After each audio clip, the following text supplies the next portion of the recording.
ಎಲ್ರಿಗೂ ನಮಸ್ಕಾರ. ನಾನು ನಿಮ್ಮ ಅದಕ್ಕೆ ಡ್ಯೂಟಿಯಲ್ಲೂ ಇಲ್ಲ, ಅದಕ್ಕೆ ವಿಡಿಯೋಗಳು ಬರ್ತಾ ಇಲ್ಲ. ಯಾಕಪ್ಪ ಇಷ್ಟು ದಿನ ಆದ್ರೂ ವಿಡಿಯೋ ಮಾಡಿಲ್ಲ ಅನ್ಕೋಬೇಡಿ, ಡ್ಯೂಟಿಗಳು ಇಲ್ಲ, ಅದಕ್ಕೆ ನಾನು ವಿಡಿಯೋನ ಮಾಡಿಲ್ಲ. ಮನೇಲೆ ಕುತ್ಕೊಂಡು ಬೇಜಾರಾಗ್ತಾ ಇತ್ತು. ಆಮೇಲೆ ಟ್ಯಾಕ್ಟ್ರಿಗೆ ಡ್ರೈವರ್ ಇಲ್ಲ ಅಂತ ಹೇಳಿ ಗೊತ್ತಾಯ್ತು. ಅದಕ್ಕೆ ಟ್ಯಾಕ್ಟ್ರಿಗೆ ಫೋನ್ ಮಾಡಿದ್ರು, ಟ್ಯಾಕ್ಟ್ರಿಗೆ ಕರ್ಕೊಂಡು ಹೋದ್ರು. ಹೋದೆ. ಅದರಲ್ಲಿ ಅರ್ಗದಿತ್ತು, ಅರ್ಗದ್ನ ಬಿಚ್ಚಿಬಿಟ್ಟು ಆಮೇಲೆ ಟ್ರಾಲಿನ ಹಾಕೊಳಕ್ ಹೊರಟೆ. ನನಗೇನು ಟ್ಯಾಕ್ಟ್ರಿದ್ ಅಷ್ಟೊಂದು ಐಡಿಯಾ ಇಲ್ಲ, ಆದ್ರೂ ಒಂದು ಮಟ್ಟಿಗೆ ಓಡಿಸ್ತೀನಿ ಅನ್ನೋ ಕಾನ್ಫಿಡೆಂಟ್ ಪಕ್ಕ ಇದೆ ನನ್ಗಂತೂ. ಆಮೇಲೆ ಟ್ರಾಲಿನ ಹಾಕೊಂಡು ಲೋಡಿಂಗ್ ಪಾಯಿಂಟ್ ಹೊರಟು ತಾತನ ಕರ್ಕೊಂಡು. ಲೋಡ್ ಬಂದು ಚೌಲಟ್ಟಿಯಿಂದ ಇಕ್ನೂರ್ಗೆ ನಾನು ಹೋಗ್ತಿರ್ಲಿಲ್ಲ, ಬೇರೆಯವ್ರು ಹೋಗ್ತಾರೆ ಅಂತ ಹೇಳಿ ನಾನು ಲೋಡ್ ಮಾಡಿ ನಿಲ್ಸೋದಷ್ಟೇ ಅಂತ ಹೇಳಿ ಹೋದೆ.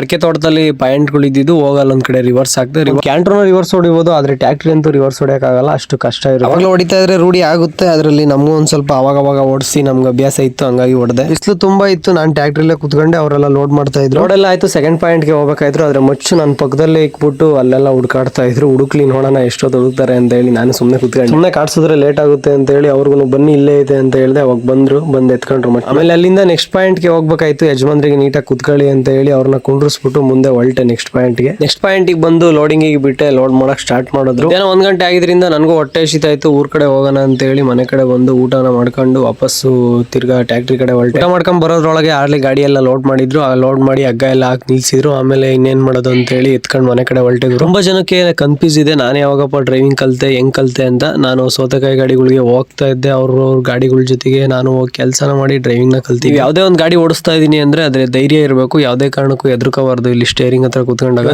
ಮ್ಯಾಟ್ರ್ ಇಷ್ಟೇ. ಇನ್ಮೇಲಿಂದ ನಂದು ಹಳ್ಳಿ ಲೈಫ್ ನಮ್ಮೂರಲ್ಲೇ ಬಾಡಿಗೆ ಸಿಕ್ಕಿದ್ರೆ ಹೋಗ್ತೀನಿ, ಇಲ್ಲ ಅಂದ್ರೆ ಆರಾಮಾಗಿ ಇರ್ತೀನಿ ಮನೇಲಿ. ನೋಡೋಣ, ಹಳ್ಳಿಲೇ ಇದ್ದು ಏನಾದ್ರು ಒಂದು ಮಾಡೋಣ ಅಂತ ಅನ್ಕೊಂಡಿದೀನಿ. ನೋಡೋಣ ನಮ್ ಜನ ಯಾವ್ದಕ್ ಸಪೋರ್ಟ್ ಮಾಡ್ತಾರೆ ಅಂತ. ಓಕೆ ಫ್ರೆಂಡ್ಸ್, ಸಿಗೋಣ ಇನ್ನೊಂದು ನೆಕ್ಸ್ಟ್ ವಿಡಿಯೋದಲ್ಲಿ.